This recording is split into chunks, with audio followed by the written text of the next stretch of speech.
The most common situation of deadweight loss that we will see is where too little economic activity takes place. Too few things get sold, too few things get traded, too few services are rendered to people.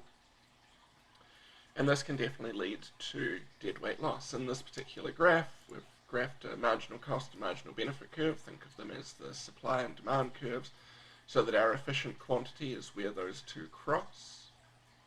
We should, if we wanted to maximize economic surplus, produce all the way out to here and have all of those trades take place. But if for whatever reason we get stuck back here with our actual quantity being lower, perhaps because we have a monopoly that chooses to restrict output to increase price, or perhaps because of a government quota that restricts the amount of activity that can take place, then we could end up with less economic surplus, a deadweight loss.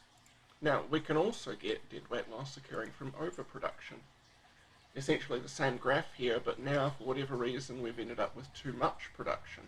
It might be because, say, there's some externality, a side effect of the market activity, so that the true cost is perceived to be lower by the firm, and so they'll produce all the way out to here.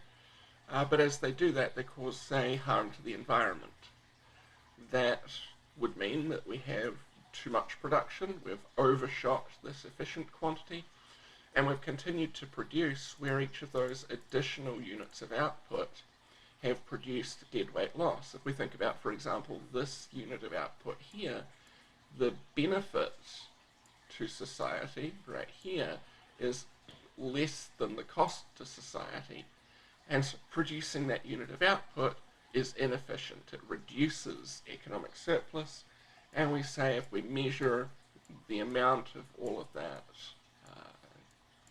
overproduction, we measure the difference between the cost of production and the benefit from the production for each of those units of output, add those all up, and that triangle becomes our measure of deadweight loss.